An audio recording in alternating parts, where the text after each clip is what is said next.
이 아름다운 교회에 오게 되면 주님께 감사드립니다. 진민성 목사님 참 제가 좋아하는 분이고요. 하나님이 사랑하시는 귀한 분입니다.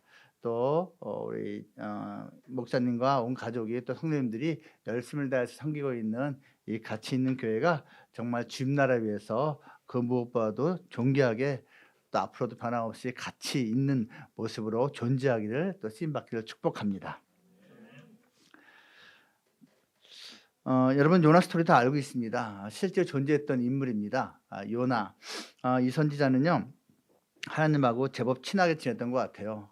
여러분 하나님하고 웬만큼 친하게 지내지 않고서는 하나님하고 이렇게 대면해서 독대할 수가 없습니다. 하나님하고 1:1로 대화를 하는 사이예요. 이게 굉장한 거죠.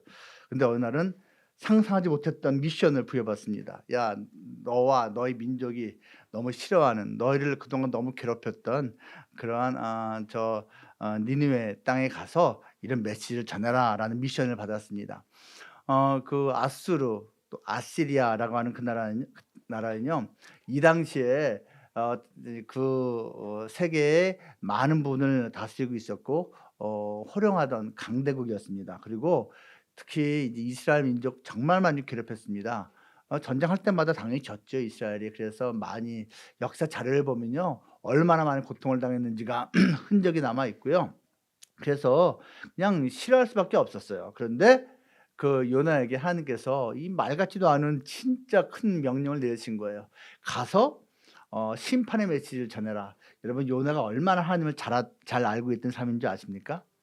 심판의 메시지라고 하면은 얼핏 생각하면은 "너 이제 끝났어. 너 이제 끝났어." 이럴 것 같죠? 요나는 알고 있어요. "끝났어."라고 굳이 말을 해 준다는 거는 회개할 기회를 준다는 걸 알고 있었습니다. 여러분 성경 보세요. 하나님이 이스라엘 민족에게 유다 민족에게 몇 번이나 그 말하죠. "너 끝났어. 너 가만히 있지 않을 거야. 혼낼 거야." 이 말을 하는 게 뭐예요? 혼낼 거면요. 끝낼 거면요. 말할 필요 없어요. 그냥 끝내면 돼요. 근데 이 말을 굳이 주시는 건요. 회개할 기회를 주시는 겁니다. 아직도 기회가 있다라는 걸 말하는 거거든요. 근데 그거를 요나가 알고 있었다니까요. 그러니까 그 미션을 받자마자 하나님하고 토론을 한 게 아니라 쌩 까고 도망갔습니다. 야, 하나님하고 얼마나 친하면 쌩 까고 도망갈까요?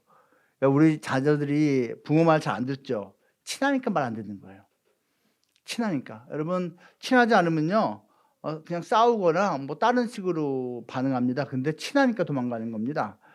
어 요나의 불순종은요. 인제 좀 특징이 있어요. 하나님을 몰라서 불순종한 것도 아니고 하나님의 능력이나 성품을 몰라서 불순종한 것도 아니고 하나님과의 관계가 틀어져서 불순종한 것도 아니고 이것 때문에 불순종했어요. 이번에는 하나님이 틀렸다. 이번만큼은 하나님이 틀렸다라고 생각을 한 거예요. 사실 우리가 읽지는 않았지만요. 아까 우리가 읽은 4장 4절 말씀에서 또 9절 말씀에서 반복적으로 하나님께서 이렇게 묻는 장면이 나와요. "요나야, 네가 이렇게 하는 게 옳으냐?" 이렇게 2번이나 질문을 해요. 그때 요나가 어떻게 하는지 아세요? "예. 제가 맞아요." 이렇게 반응합니다. "내가 죽기까지 하더라도 이번은 하나님이 틀렸습니다."라는 식으로 그런 태도를 보입니다. 하나님이 틀렸다. 야, 완전 간이 배 밖으로 나온 것이죠. 하나님의 그 미션을 받고 그는 전혀 동의할 수 없었기 때문에 도망을 친 것입니다. 인제 그 요즘 그 젊은 인제 신입사원 세대를 MZ 세대라고 하더라고요. MZ 세대. 그 MZ 세대들의 특징이 좋은 것들과 또 안 좋은 것이 뭐 섞여서 있는데요. 뭐 그렇게 말한다면서요. 인제 MZ 세대는 세 가지 요를 조심해서 기성세대가 반응을 해야 한다라고 주워 들었습니다. 뭐를 딱 시키면요. 옛날 같으면은 "자 저기 어이 막내 이거 저기 내일 아침 몇 시까지 해 와." 이렇게 딱 인제 미션을 주면요. 옛날 같으면 "에이씨 알겠습니다." 하고서 그냥 싫어도 해요. 근데 요즘은 그렇게 한대요. "이걸요? 제가요? 왜요?" 이 세 가지 요가 나온답니다. 이 세 가지 요가 나올 때 피드백을 잘해야 한다는 거예요. "야 이 까라면 까." 이러면 끝난 거예요. 이러면 인제 이 완전히 꼰대로 인제 못 박히고 상사가 선배가 이제 밉보이는 거예요. 여러분 지금요 요나가 고렇게 반응한 거예요. 하나님 미션을 줬는데 "이걸요? 제가요? 왜요?" 딱 이거예요. 이러한 선지자 요나의 영적 상태는 한마디로 말하면 종교화되어 있습니다. 율법화되어 있습니다. 개토화되어 있습니다. 마틴 루터가 이런 말을 했어요. 종교에서 복음으로 오는 것보다 복음에서 종교로 가는 것이 훨씬 쉽다. 여러분 우리는 틀림없이 종교 속에 있어요. 그런데 여러분 종교와 복음이 동일한 것은 아닙니다. 좀 구분지어서 우리가 생각할 필요가 있습니다. 여러분 이쪽이 종교고요. 이쪽이 복음이라면 이걸 대조시킬 때 우리가 좀 더 이해가 쉽게 됩니다. 이거예요. 종교는요. 순종의 기본 동기가 다릅니다. 이거 순종해야 돼. 내가 말 잘 들어야 돼. 저 신에게. 그래야지 점수 딸 수 있어. 그래야 복 받을 수 있어. 나 이거 순종하지 않으면 벌 받을 거야. 그러니까 복 받고 벌을 안 받기 위해서 순종을 합니다. 내가 이거 순종해야지 내가 용서받고 용납받을 수 있어. 얼핏 보면 틀린 것 같지 않아요. 그쵸? 순종하겠다는 거니까. 그런데 여러분 이 복음은 좀 달라요. 복음은요. 내가 뭐라고 나 같은 사람을 이미 용서하셨어? 내가 뭐라고 나 같은 사람을 용서하시고 또 용납하신데 고마워라. 감사해라. 감사하니까 너무 기쁘니까 순종해야지. 순종해야지. 대가를 바라보고 하는 게 아니에요. 복을 바라보고 벌이 무서워서 피하려고가 아니고 그냥 나를 받아주신 그 신이 너무 고마웠어. 나를 사랑해 주시는 그 하나님이 감사해서 기쁨으로 순종하는 거예요. 이 종교는요. 상황이 잘못될 때 하나님을 원망하거나 자기 자신을 원망합니다. 우리가 살다 보면 힘든 일이 생길 수도 있는 게 인생이잖아요. 그럴 때 이렇게 합니다. 하나님, 내가 지난 10년 동안 교회 주일 예배 한 번도 안 빠졌습니다. 내가 11조도 한 번도 띵가먹지 않았고요. 내가 정말 얼마나 열심히 봉사하고 섬기고 애를 쓰고 했는데 그렇게 10년 세월을 갖다가 주님 위해서 내가 충성했는데 왜 자꾸 우리 자식은 학교를 떨어집니까? 왜 자꾸 우리 집에 이렇게 교통사고나 속상한 일이 발생합니까? 이게 뭡니까 하나님? 내가 주는 게 있으면 나도 받는 게 있어야지. 난 기분하고 있는데 왜 테이크가 없냐고 하면서요. 하나님한테 원망합니다. 또는 하나님 원망할 만큼 간이 붙지 못한 사람은요. 자기 일을 정죄합니다. 그래. 하나님이 무슨 잘못이 있겠어. 내가 하나님을 만족시키지 못했던 거야. 열심을 다해서 뭔가 했지만 맞아. 사실 내가 10년 동안 11조 한 번도 안 빼먹었다고 교회는 보고가 돼 있지만 내가 2년 전에 보너스 한 번 나온 거 그때는 내가 11조 안 냈었지. 하나님을 그 기억하다가 결국 나한테 이렇게 벌 주는 거야. 내가 하나님을 만족시키지 못했어. 난 당연해. 나는 벌 받았어. 이렇게 자기를 정죄합니다. 여러분 이게 종교예요. 이게 종교예요. 신을 만족시키지 못했으니까 나는 이 결과가 당연하다고 생각하는 거. 여러분 복음은요. 힘든 상황 속에서 당연히 스트러글링을 합니다. 갈등을 합니다. 그런데 이런 일을 통해서 하나님께서 주시는 게 있겠지. 내가 그전에도 힘든 일이 있을 때 은혜로 이겨냈는데 이번에도 또다시 은혜로 이겨낼 수 있을 거야 라는 하나님을 기대합니다. 잘 될 때도 내 능력이 아니었듯이 힘들 때도 내 능력으로 이겨낼 수 없으니 나는 하나님의 은혜만 바란다. 이게 복음을 가진 사람의 태도입니다. 또 있습니다. 그러면요, 이제 그 주변 사람들을 판단할 때도요, 이 종교적인 사람은요 이렇게 생각합니다. 에휴, 저 집은 왜 하나님한테 안 되는지 모르겠어. 저가 모르긴 몰라도 하나님한테 죄 지은 게 여기저기 있을 거야.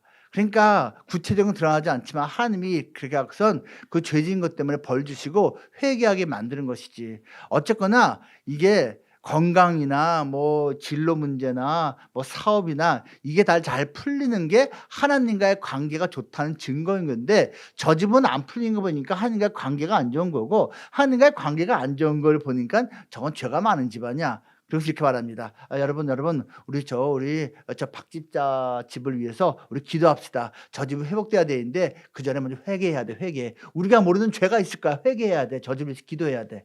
요런 식으로 합니다, 종교적인 사람은요. 근데요 여러분, 이 복음에 속한 사람은요 그렇게 반응하지 않습니다. 복음에 속한 사람은요 바깥에 겉으로 보여진 것이 최선이 아니라는 것을 알고 있습니다. 잘 될 때도 하나님이 주시는 그냥 과분한 복이고 은혜고, 힘들 때도 그 일을 통해서 하나님께서 또 놀라운 전화위복의 은혜를 주실 것을 믿고 겸손하게 주님만을 기다립니다. 이 종교에 속한 사람은요 누군가를 갖다가 그런 식으로 겉으로 드러나는 걸 가지고 판단하다가 막상 자기에게 힘든 일이 닥치면 무너집니다. 왜? 항상 다른 사람들을 생각할 때 겉으로 볼 때 잘 되느냐 안 되느냐 가지고 판단했는데 자기에게 힘든 일을 닥치면 똑같이 생각할 거 아니에요. 이렇게 생각합니다. 우리 집에 힘든 일이 생겼어. 나쁜 일이 생겼어. 하나님이 나를 버린 거야. 하나님과 나의 관계가 끝난 거야. 나는 더 이상 이제 하나님과 친한 사이가 아니야. 끝났어. 하고 완전히 그냥 다운이 됩니다. 복음에 속한 사람은요 힘든 일이 있건 일이 잘 풀리건 이건 다 하나님의 은혜 가운데 있다라는 것을 기억하면서 그 마음의 평정심을 유지할 수가 있습니다. 여러분, 종교에 속한 것과 복음에 속한 것이 결코 같은 마음으로 우리가 신앙생활을 할 수는 없는 것입니다. 지금 이 요나 같은 경우는요 당연히 복음을 가진 사람이었을 거예요. 그런데 어느 순간인가 종교적으로 변질됐습니다. 그걸 종교화라고 하는 거예요. 그걸 율법화라고 하는 거예요. 그걸 갖다가요 박제화라는 말을 써도 되고요 화석화라는 말을 써도 됩니다. 그럼 박제가 뭐죠? 겉모습은 살아있는 것 같은데 생명은 없어요. 화석한 뭐죠? 형태는 있는데 사실 죽은 지 오래됐어요. 지금 점점 그렇게 변해가고 있는 모습인 것입니다. 도대체 이 요나가 왜 그렇게 변했을까요? 왜 변하고 있을까요? 크게 두 가지를 말할 수가 있습니다. 하나는 이것이에요. 요나에는요 자기의가 충만했습니다. 자기가 의롭다는 거죠. 자기의가 가득해서 그것이 우상이 됐어요. 여러분, 자기의가 뭐죠? 나는 오라 저 인간보다, 그겁니다. 나는 오라 저 사람보다. 그래서 내가 하는 건 맞고 저 사람이 하는 건 틀려. 나는 복 받는 게 당연하고 저 사람은 복 받으면 안 돼. 저 인간은 벌 받는 게 당연하고 나는 벌 받으면 안 돼. 나는 저 사람보다, 나는 이 인간들보다 의로우니까. 이게 자기의입니다. 여러분, 이게요 엄청나게 무서운 종교화된 모습입니다. 지금 이 요나 입장에서는요 하나님이 저 원수 같은 아수르 니느웨 민족에게 회개의 기회, 멸망을 피할 수 있는 기회를 주는 것 자체가 말이 안 된다고 생각을 했습니다. 복은, 용서는 우리 이스라엘이나 받는 거지 저런 악한 민족은 받으면 안 된다고 생각을 하는 거예요. 그 증거가 여러분 여기 오늘 우리가 아까 읽은 본문에 잘 나와 있습니다. 요나서 2장 2절 보면요 여러분 아까 읽지 못했는데 2장 2절 보면요 요나가 이제 물고기 뱃속에 이제 들어가는 장면 다 아시죠? 도망가다가 이제 물고기 뱃속에 들어가게 됐어요. 2장 2절 보면요 요나가 하나님께 부르짖었다고 되어 있어요. 그렇죠? 간절하게 하나님 찾은 거예요. 그런데요 같은 요나서 2장 8절 말씀 보면요 요나가 하나님의 은혜를 말합니다. 은혜. 이방 민족은 은혜를 모르지만 나는 은혜를 안다, 뭐 그런 식으로 얘기를 합니다. 그래, 바로 이거예요. 요나는 알고 있었고 또 간절히 바랍니다. 뭘요? 부르짖으면 하나님이 은혜를 베푼다는 것을. 그렇게 했습니다. 그 정말로 다시 기회를 얻습니다. 물고기가 토해내잖아요. 좋아요. 이건 좋은데 문제가 뭔지 아세요?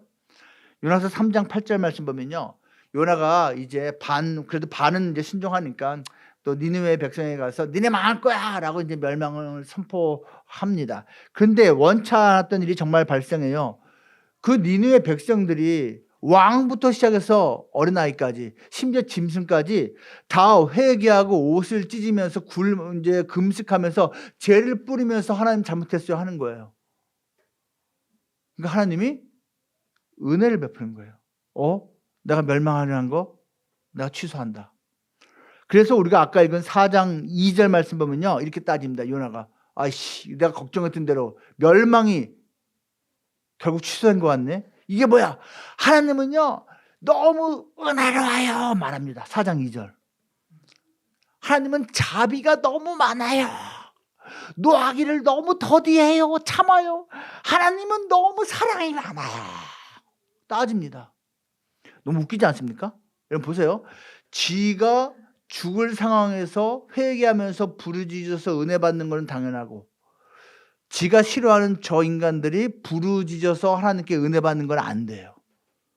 이런 걸 자기의라고 합니다. 여러분, 자기의. 이거 진짜 악한 겁니다.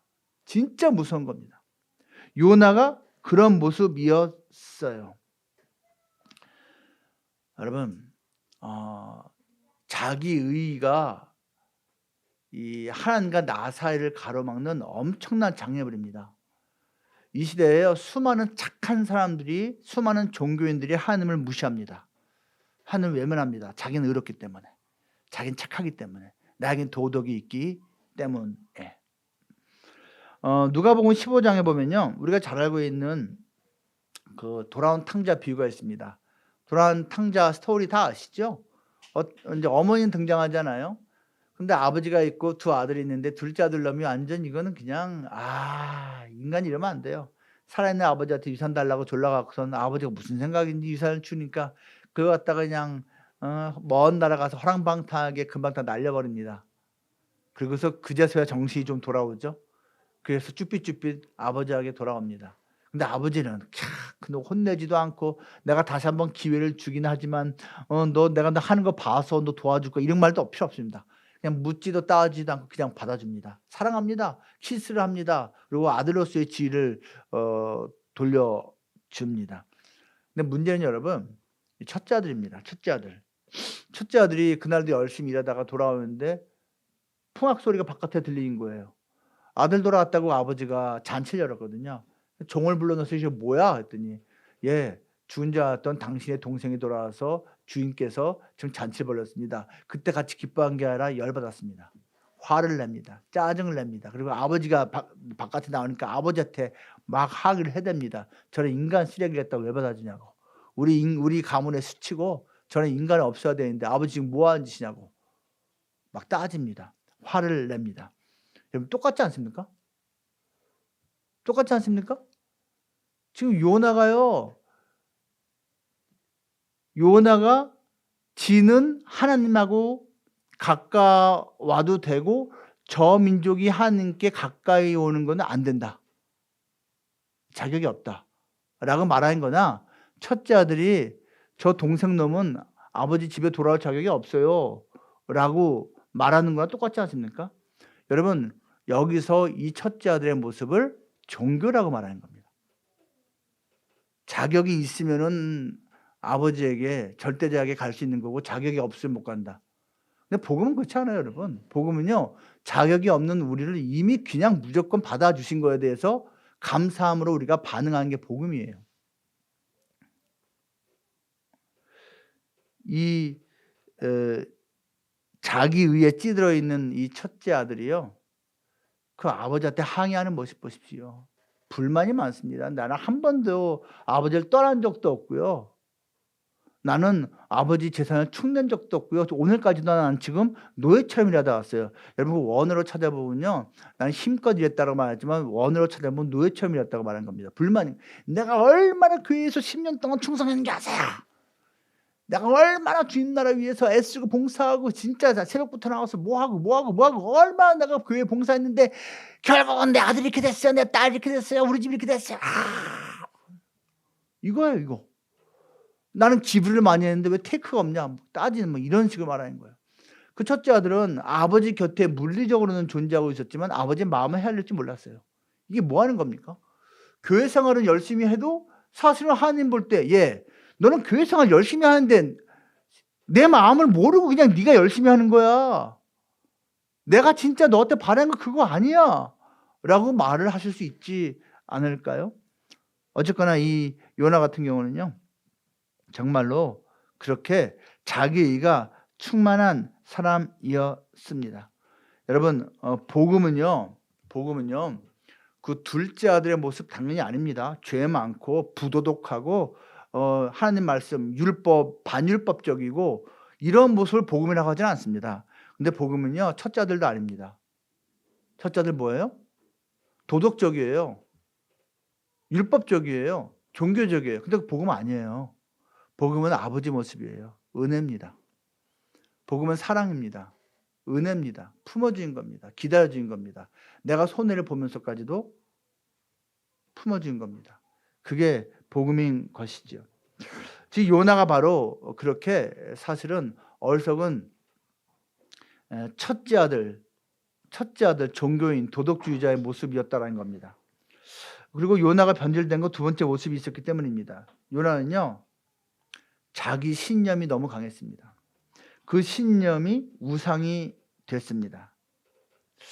신념이 뭐죠? 자기 확신이에요. 여러분 신념이라는 것은 기본적으로 좋은 겁니다. 근데 신념이 신앙보다 뛰어넘으면 이거 우상입니다. 많은 사람들이요. 신념을 신앙보다 위에 둡니다. 정치적으로 무슨 당은 안 돼. 누구는 안 돼. 여러분 완벽한 당이 어디 있습니까? 완벽한 정치인이 어디 있습니까? 당연한 거 아닙니까? 내가 완벽하지 않듯이 다 완벽하지 않아요. 잘하는 것도 있고 못한 것도 있어요. 이번에는 잘못했는데 다음번엔 잘할 수 있어요. 지난번엔 잘했는데 이번엔 틀릴 수 있어요. 근데 어떻게 항상 잘했다고 그러고 항상 못했다고 그럽니까? 이 말이 안 됩니다, 여러분. 이건 신념이에요, 신념. 근데 그 신념을 가지고 신앙화하고선 하나님의 이름 갖다 붙이면서 정죄하고 하나님의 이름 갖다 붙이면서 무조건 지지합니다. 이거 아닙니다, 여러분. 이럴 수도 있고 저럴 수도 있는 겁니다. 신념은 필요한 것이지만 신앙보다 위에 있으면요, 이게 우상이 되는 거예요. 지금 이 요나에게 이제 있어서 그 우상화된 신념이 뭔지 아십니까? 여러분, 우리 안에 그 또한 이런 요나하고 비슷한 우상화된 신념이 이 자리 잡고 있는지를 어떻게 보면 알 수 있는지 아십니까? 이겁니다. 하나님이 나의 그 우상화된 신념을요, 탁 건드렸을 때 도망가는 것, 거부하는 것, 그것이 증거입니다. 도망가는 것, 거부하는 것. 지금 이 요나의 신념은 뭐예요? 저 아수르 민족은 멸망당해야 돼. 이게 신념입니다. 근데 하나님께서 은혜의 메시지를 주시는데 그거는 수용할 수가 없어. 도망갑니다. 내 신념을 하나님이 쳤을 때 거부하면, 도망하면 그게 우상화됐다는 증거인 것이에요.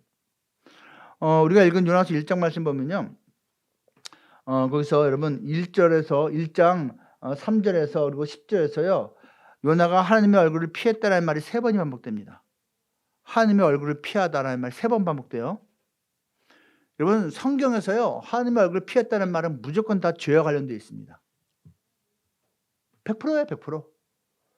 제일 먼저 등장하는 게 아담과 하와가 선악과를 따먹고 최초의 죄죠.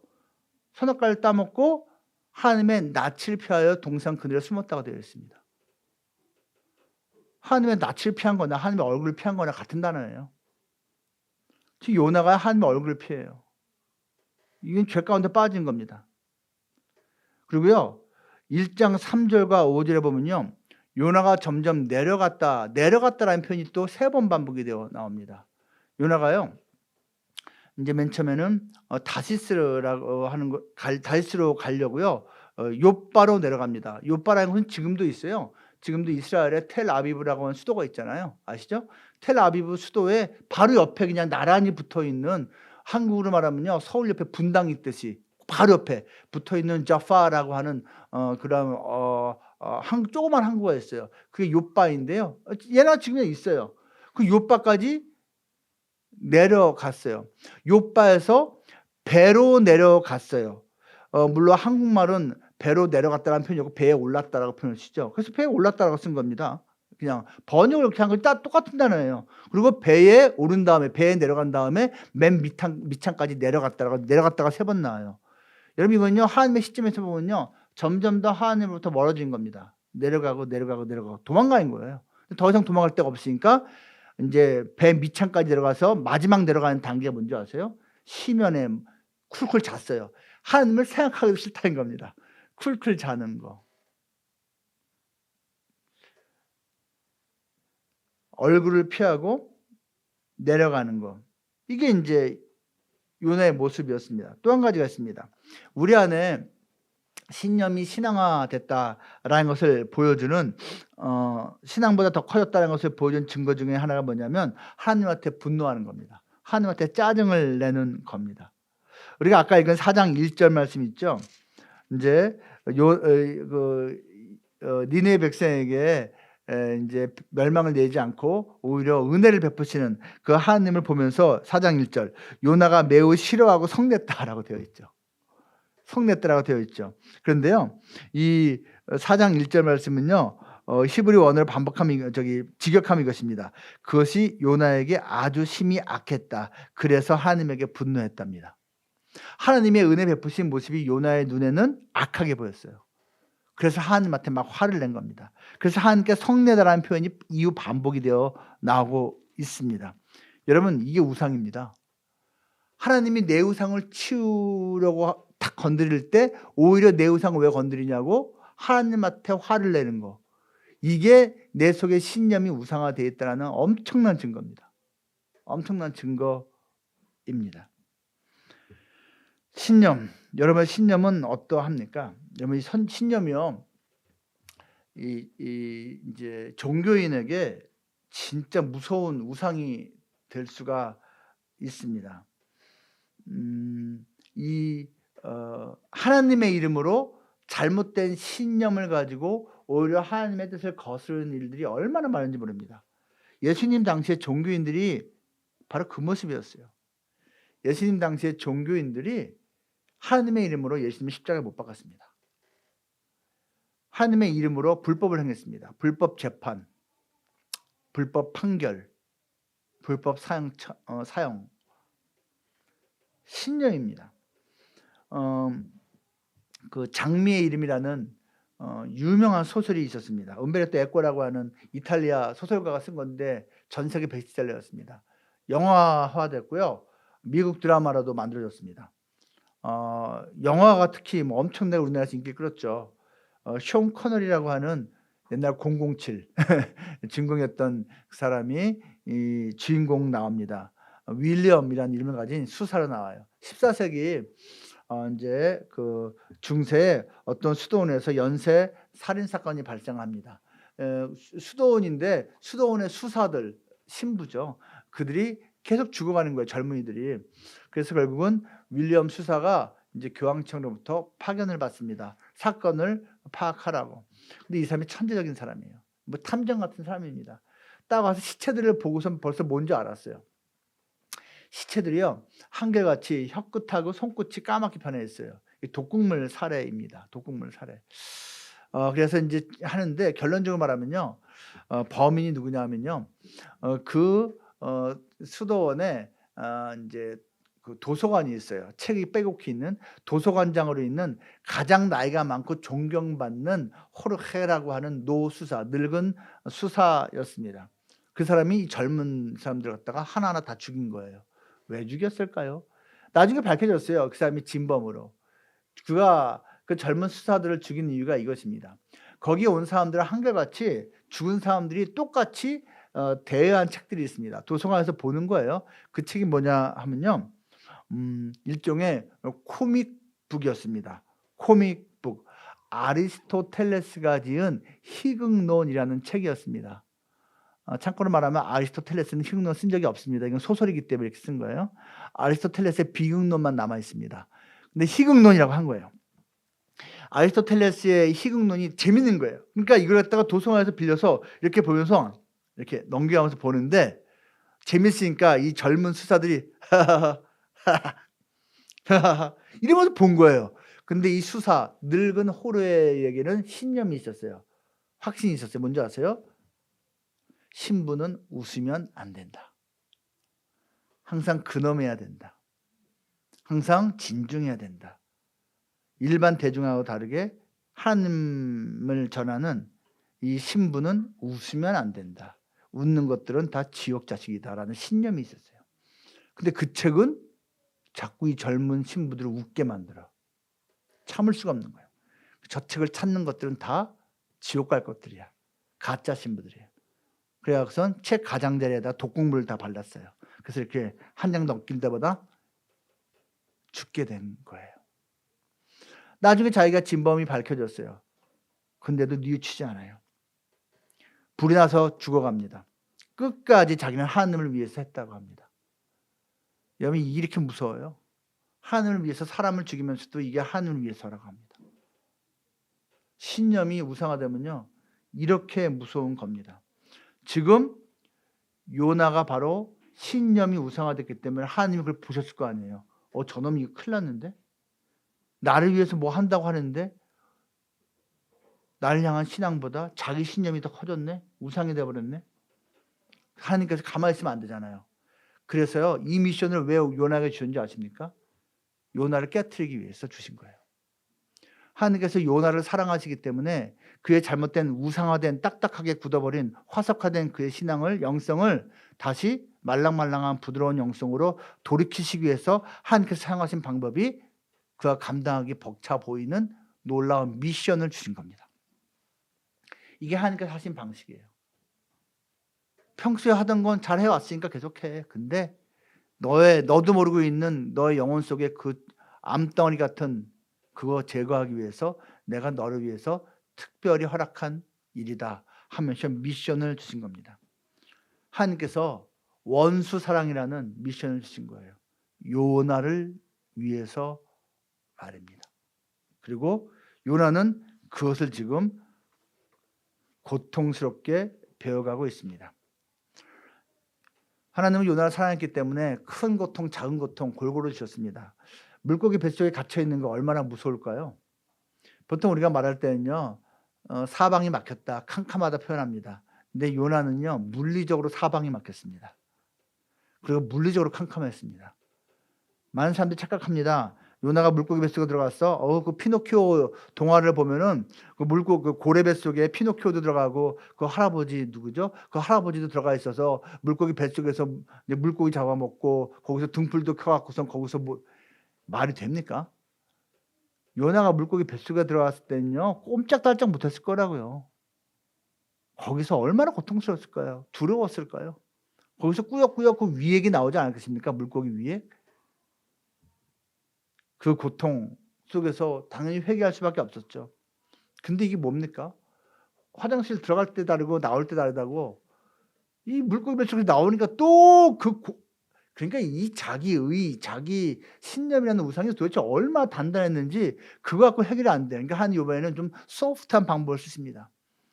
그냥 박넝굴 그 그늘에서 머리가 이제 일사병, 열사병 걸릴 것 같은데 그늘이시니까 좋구나 했는데 하나님이 그래 네가 드디어 이제 그 그늘 좋은 거 알게 됐구나. 하나님 벌레를 딱 보내서 하룻밤 사이에 박넝굴을 딱 갉아먹겠습니다. 그리고 태양빛이 내리쬐게 했고요. 뜨거운 동풍이 불게 했습니다. 짜증이 나는 거예요. 열 나는 거예요. 하나님 날 죽이셔 그럽니다. 날 죽이셔. 내가 이런 꼴 보느니 죽고 말지 아이고 머리야 하면서 막 그랬을 거라는 거죠. 하나님께서요 참 스케일이 큽니다. 요나서 읽어보시면요 크다라는 말이 한 번, 두 번, 세 번, 네 번 반복된 거 아십니까? 큰 폭풍, 큰 물고기. 하나님이 크다 크고 여러 가지 동원하셨는데요 사실 하나님의 스케일이 제일 크죠. 그리고 하나님의 은혜가 훨씬 더 크죠. 하나님께서 그 큰 것들도 동원하셨지만 한편은 작은 벌레 같은 것도 동원해서 요나를 깨우쳐주고 계세요. 이런 고통 저런 고난을 통해서 요나가 그 딱딱한 것이 녹아지도록 일하고 계시는 겁니다. 고난을 통해서만 체험할 수 있는 신비한 은혜가 있습니다. 제 말이 아닙니다. 팀 켈러라는 목사님이 한 말입니다. 여러분 평소에 우리에게 하나님의 은혜가 날마다 있다는 거 아십니까? 잘 모르겠는데요. 저는 없는데요. 없는 게 아니라 지금 깨닫지 못한 겁니다. 하나님은 날마다 주신 은혜가 다 있어요. 깨닫는 게 우선이에요. 근데요. 고난을 통해서만 체험할 수 있는 신비한 은혜가 있습니다. 그래? 그러면은 그 고난을 간구해야겠구만. 굳이? 여러분께서 만약 믿음이 대단하시면 간구하십시오. 주님 나에게 고난을 주십시오. 오케이. 뭐 막 받으십시오. 저는요. 굳이? 근데 인생 살아보세요. 고난이 없을 수가 없습니다. 인생 가운데 한 번이든 5번이든 몇 번은 고난이 있습니다. 큰 고난이 있어요. 그때 이걸 생각하십시오. 어차피 피할 수 없는 고난, 하나님이 허락하신 고난이라면 이 고난을 통해서만 하나님이 특별히 주신 그 은혜도 있을 것이다. 기대하시기 바랍니다. 여러분 진짜입니다. 고난이 없으면 모르는 스페셜 그레이스가 있어요. 진짜 특별한 은혜가 있습니다. 이거 경험하지 못한 사람은 모릅니다. 그 틴켈러 목사님이 이런 말을 해도 되는 분입니다. 이분 자체가 그것을 체험한 분이기 때문에 그렇습니다. 틴켈러 목사님 잘 모르시죠? 나중에 여러분 신앙서적 혹시 좀 읽어봐야겠다 생각이 드시면요, 팀 켈러라고 그냥 치세요. 그냥. 그럼 우리나라에 한 33권 번역되어 있거든요. 다 좋습니다. 다 좋아요. 그러니까 뭐라도 그냥 주문하셔서 틴켈러 목사님 책 읽으면 다 은혜로우니까 보시면 되고요. 그 틴켈러 목사님이 그 20년 전에 이 갑상선암을 이제 알았어요. 이겨냈습니다. 세월이 흘렀어요. 근데 3년 반 전에 이제 췌장암에 걸렸습니다. 췌장암 4기로 시작했고 지금 말기입니다. 그분이 처음에 이거 걸렸을 때 이제 이렇게 표현하더라고요. 뭐 몇 문장을 표현했는데 제가 짧은 단어를 표현하면 이겁니다. 내가 그 췌장암 소식을 들었을 때 나는 하나님께 이렇게 반응했다. Why me? Why now? 여러분 힘든 일이 있을 때 우리가 이렇게 반응하는 게 보통입니다. 사실. 왜 접니까? 왜 지금입니까? Why me? Why now? 이 팀 목사님도 똑같이 반응했더라는 거예요. 이분이 또 말합니다. 내가 처음에 그 무서운 소식을 받았을 때 나는 3달 동안 가족들과 같이 그냥 tear였다. 눈물이었다. 그리고 fear였다. 두려움이었다. tear and fear. 눈물과 두려움으로 자기도 3개월 동안 지났다는 거예요. 발견됐을 때 이미 4기였기 때문에 두렵지 않을 수가 없었겠죠. 근데 그분이 지금 어떻게 되는 줄 아십니까? 말기라니까요. 더 안 좋아졌어요. 저 틴켈러 목사님하고 연락하는 사이입니다. 전 틴켈러 목사님하고 밥도 10대 번 같이 먹었고요. 되게 친한 사이입니다. 그 목사님이 말합니다. 나는 지금 내 인생 75년 중에 가장 뷰티픽하다 표현합니다. 뷰티픽이라는 단어 잘 모르시죠? 어려운 단어입니다.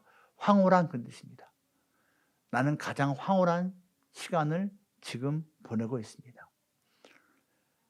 저는 이해할 것 같습니다. 그것이 무슨 의미인지. 그전에도 예수님과 동행하는 분이었지만 지금은 예수님하고 동행하는 정도가 아니라 예수님 품 안에서 지내고 있다라는 것입니다. 여러분 날마다 예수님하고 동행하고 계시죠? 그런데 손잡고 팔짱 끼고 동행하는 정도가 아니라 그냥 예수님 등 옆에서 예수님 품에 안겨서 동행하는 그 정도라는 것입니다. 이것은 경험해보지 못한 사람은 모르는 것이죠. 평안은 고통의 부재라고 생각하는 사람들이 많습니다. 여러분 그렇지 않습니다. 고통이 없다고 평안한 거 아니에요. 평안은요 고통의 부재가 아니라 그 고통 중에도 함께 하시는 하나님의 임재입니다. 고통이 여전히 우리 인생길에 있을 수밖에 없습니다. 그런데 하나님이 함께 하시면 그 고통을 고난을 이겨낼 수가 있고 오히려 더 예기치 못한 놀라운 은혜를 맛볼 수가 있기 때문입니다. 이러한 것은 영적으로 새로운 시각이고 새로운 관점입니다. 예수님을 깊이 체험한 사람만이 알 수 있는 것입니다. 제가 미국에서 이제 필라델피아의 아미시라는 마을에 가본 적이 있어요. 아미시라는 것은요 아주 고전적으로 극보수, 뭐라고 그러죠? 옛날적인 방식으로 기독교 신앙을 지키는 사람들을 아미시라고 합니다. 진짜 극보수예요. 바깥에 다닐 때 신발 벗고 다니고요. 그거 보수하고 무슨 상관인지 모르겠는데 전기도 거의 안 써요. 그리고 인제 전화기를요 어떻게 쓰냐면 집이 이렇게 계속 있으면 2 집 사이에 한 대를 갖다가 이렇게 바깥에다가 전화기 한 대 있어요. 그 전화기는 인제 받는 전화가 아니고 급할 때 전화 위급 상황 때 나와서 위급 상황 때 전화할 수 있는 참 대단한 사람들이죠. 근데 신앙은 우리 신앙하고 똑같아요. 다만 너무너무 옛날 방식으로 예수님을 믿는 사람들이 있죠. 여기서 인제 큰 연극장이 있는데요. 여러분 이 연극장 뭐 그냥 몇십 명 들어간 영장이 아니에요. 여기는 2,000명 이상 들어가는 엄청나게 큰 극장입니다. 거기서 제가 요나 연극을 본 적이 있습니다. 저희 가족과 함께. 아유 그냥 대단합니다. 근데요. 그 연극을 참 인상 깊었던 게 그거예요. 계속 요나하고 하나님하고 대화하는 장면이 나오잖아요. 여기 보면은 요나서 1, 2, 3, 4장 보면 하나님하고 요나 계속 대화하잖아요. 근데 거기서 대화 계속해요. 근데 하나님은 형상이 없으니까 목소리만 나오죠. 그런데 마지막 4장에 가서는요 하나님이 나타나요. 연극이니까. 근데 예수님 모습이 나타납니다.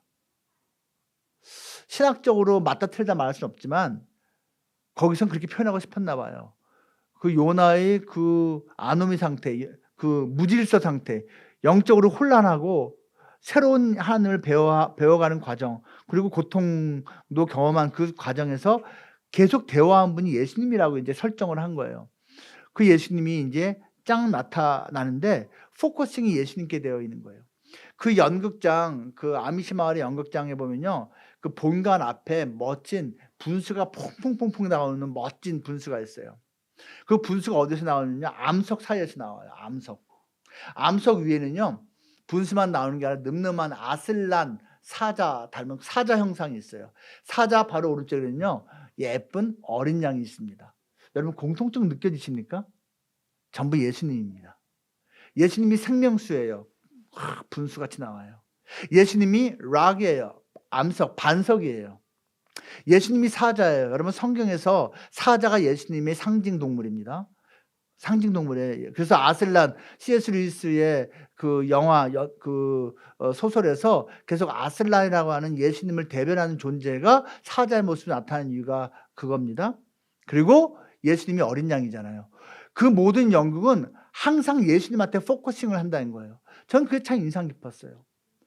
여러분 사실은요 우리가 인생 살아가면서 하나님의 은혜로 극복한 어떤 변화, 새로운 도전을 해야 할 때가 있고 또는 고통 가운데 인내해야 할 때가 있어요. 그때 기억해야 될 게 예수님입니다. 히브리서 12장 2절 보면요 이런 구절이 나와요. 믿음의 주요 또 온전케 하시는 이인 예수를 바라보자. 우리가 바라봐야 될 분은 예수님인데 왜 예수님을 바라봐야 되냐면 믿음의 주이기 때문에, 우리 믿음의 주인이에요. 그리고 그분만이 우리를 온전케 하시기 때문이라는 것입니다.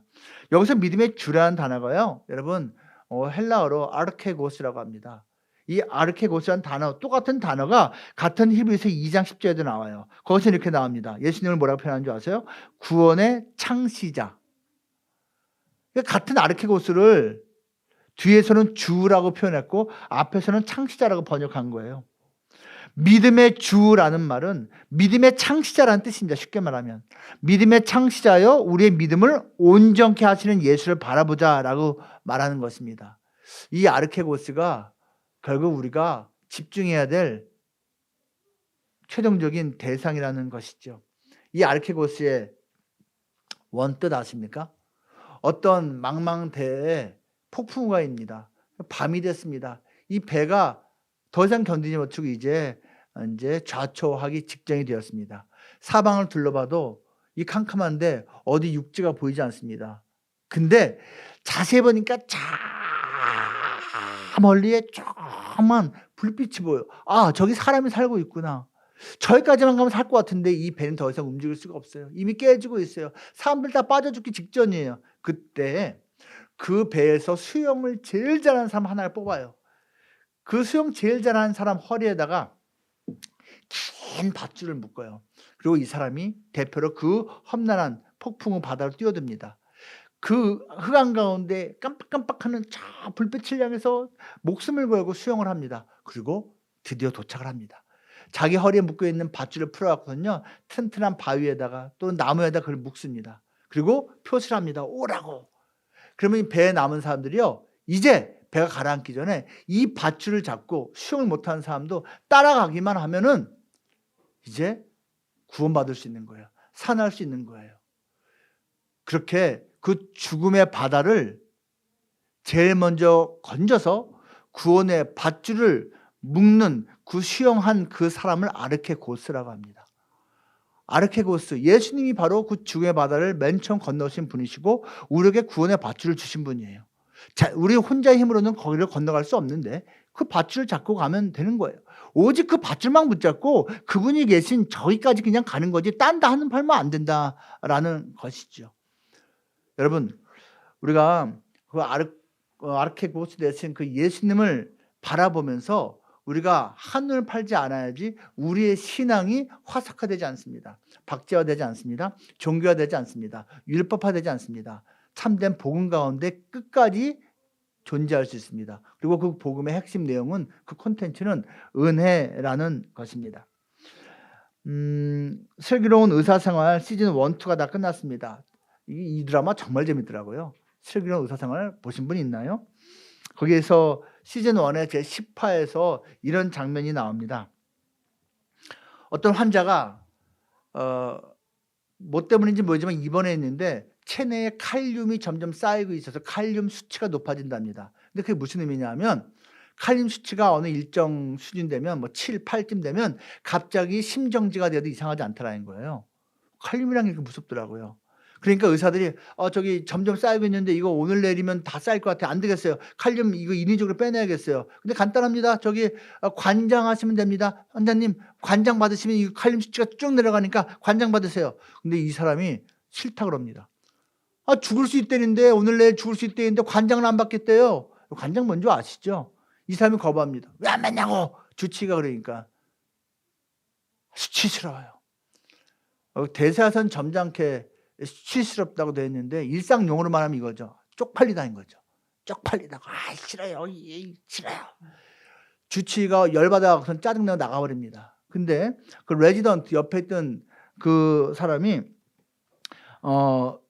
도제학이라는 이름을 가진 그 사람이 어쩔 줄 몰라 하고 당황합니다. 그래서 자기가 존경하는 김준환이라는 다른 팀의 의사한테, 그 김준환이 그 주인공이에요. 가서 말합니다. 이런 일이 있었습니다. 그랬더니 김준환 교수가 이렇게 말합니다. 그 도제학 레지던트한테 너 당장 가서 관장해! 라고 명령을 합니다. 네가 가진 EQ, IQ, 네가 가진 모든 능력을 총동원해서라도 설득해! 환자가 거부한다고 해서 의사가 환자를 포기하면 그날로 의사 끝이야! 라고 합니다. 그러니까 이 레지던트가 정신이 번쩍 들어서 네! 하고서 갑니다. 장면이 바뀝니다. 그 도지학 레지던트가 휴게소에서 이렇게 앉아 있습니다. 동료들이 와서 묻습니다. 그 사건이 유명했나 봐요. 어떻게 됐어? 어떻게 됐어? 묻습니다. 그때 이 도지학 레지던트가 대답을 합니다. 했어. 관장 했어. 잘 됐네, 잘 됐네. 근데 얼굴이 기쁘지가 않아요. 근데 어떻게 설득했어? 대답을 합니다. 빌었어. 관장 받아주세요. 관장 받아주세요. 무릎 꿇고 빌었어. 당신이 관장 받지 않아서 죽으면 저 주치의 교수님은 아무 상관이 없지만 나는 잘려요. 제발 나를 위해서 관장 받아주세요. 무릎 꿇고 빌었어. 듣고 있는 이 동료들이 이럽니다. 그때 이 도지학이 한마디 합니다. 나 구리지 이렇게 합니다. 나 구리지. 동료들이 아니라고 말을 하는데 얼굴은 구린 표정으로. 근데 그게 끝이 아니에요. 다음 날인가 다다음 날인가 그 관장 거부했던 그 환자가 딸기를 한 박스를 이만큼 가져와요.